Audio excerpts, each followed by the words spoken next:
Vamos mudar de assunto agora, quero falar sobre a campanha Novembro Roxo. A gente volta nesse mês, né, a nossa atenção para essa questão de saúde delicada, né, e que exige muito cuidado, que é a prematuridade. O Brasil está entre os países com maior número de nascimentos prematuros, contabilizando mais de 300 mil casos por ano.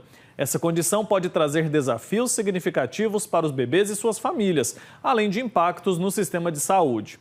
A gente vai falar mais sobre esse assunto agora com a Ludmila Bercaire, ela que é ginecologista, obstetra e especialista em reprodução humana, vai nos ajudar a entender um pouco mais a respeito desse tema. Doutora, bom dia, seja muito bem-vinda. Olá, bom dia. Eu que agradeço o convite, é um prazer estar aqui com vocês hoje. Prazer recebê-la também, doutora. Eu queria que a senhora começasse nos explicando o que caracteriza o nascimento prematuro.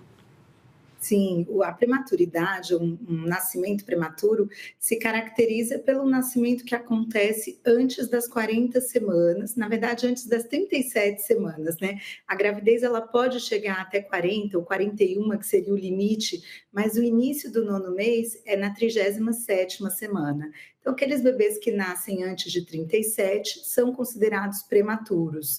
Claro que, assim, dentro da prematuridade existem diferentes graduações, né? Um prematuro extremo é aquele que nasce antes de 28 semanas, é diferente o prognóstico em termos de complicações que esse bebê vai ter em relação a um bebê que nasceu com 34, 36 semanas, que já é um prematuro tardio, né? Então, existe essa diferenciação. Quanto mais cedo esse bebê vem ao mundo, mais imaturo os seus órgãos estão e mais consequências ele vai ter dessa prematuridade. O que exige mais cuidados, com certeza, né? Agora, doutora, tem como a gente evitar o nascimento prematuro? Eu queria entender um pouco das causas e, se é possível, então, a gente fazer uma prevenção. Claro, existem causas diversas, né? Tanto causas maternas, por exemplo, fatores uterinos, mulheres que têm um colo curto, porque fizeram uma cirurgia no colo, por exemplo, uma conização, uma cirurgia para retirada de lesão por HPV, por exemplo, estão sujeitas a partos prematuros. Mulheres que têm útero com uma malformação uterina, por exemplo, um útero unicorno de Delfo, né? Um útero que tenha um volume naturalmente menor, porque conforme ele vai crescendo, esse útero tende a não suportar muito o peso da gravidez, conforme ela vai avançando. Também algumas complicações obstétricas que acontecem com mulheres que têm útero normal, mas, por exemplo, eventualmente tem um quadro de hipertensão gestacional, pré-eclâmpsia ou diabetes gestacional, né? Essas condições obstétricas que aparecem no pré-natal também podem levar a uma prematuridade. Além das doenças crônicas, né? Mulheres que já tenham comorbidades, algumas doenças, por exemplo, cardiopatia, doenças autoimunes, lúpus, né? São mulheres que também estão sujeitas a um parto prematuro.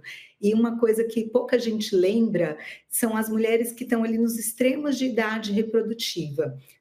Tanto aquelas que engravidam muito cedo, muito jovens, a gravidez na adolescência, por exemplo, quanto as mulheres que são mães mais tardiamente, são mulheres que estão sujeitas a ter um parto prematuro também. E aquelas que têm gravidez múltipla, né? Gravidez de gêmeos, muitas ou por reprodução assistida ou naturalmente, podem também estar associadas, né, e sujeitas a um parto prematuro. Certo, doutora, a gente tem visto muitos avanços, né, da medicina nos últimos anos.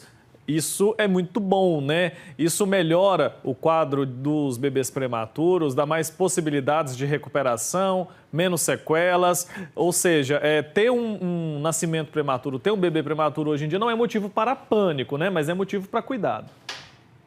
Com certeza.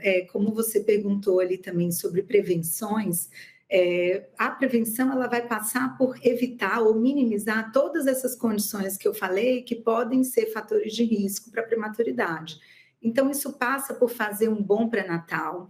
Eu falo até que o pré-natal deveria começar antes da gravidez, porque uma mulher que está bem preparada, que não tem nenhum distúrbio nutricional, que vem suplementando ácido fólico, que vem, né, se alimentando bem, que faz uma boa consulta ginecológica, entende se ela tem algum fator de risco para uma futura gravidez, ela já vai começar essa gravidez com o pé direito, né? Com menos chances de que tenha alguma complicação que evolua para a prematuridade. Algumas situações a gente não consegue evitar, mas consegue minimizar. Por exemplo, uma mulher que tem um colo curto, porque ela nasceu com esse colo mais curto, ou que ela precisou fazer uma cirurgia do colo, né? Ou aquelas mulheres com útero com a malformação, são mulheres que não tem como evitar o que ela tem, né? Essa condição está lá, mas a gente consegue sim acompanhar, fazer um bom pré-natal, entrar com medicações que relaxem o útero, fazer uma cerclagem, que é uma cirurgia que sustenta o colo, ou um pessário vaginal, que tudo isso vai contribuir para que o útero consiga levar essa gestação mais adiante. Então, a prevenção é entender se você tem fatores de risco, fazer um bom pré-natal, né? Acompanhar mais de pertinho esse pré-natal, a gente chama de um pré-natal de alto risco, e com isso, né, com essa consciência da sociedade também, tudo isso contribui para que a gente consiga minimizar essa situação. Perfeito, doutora. Tá dado o recado, campanha importantíssimo para a gente levar informação para quem está nos acompanhando, viu? Ao longo desse mês a gente trata desse assunto em outras ocasiões. Te agradeço muito pelo tempo aqui. Até uma próxima oportunidade. Eu que agradeço o convite, bom programa, e obrigada pela oportunidade de trazer essas informações para a sociedade. Eu que agradeço. Tchau, tchau.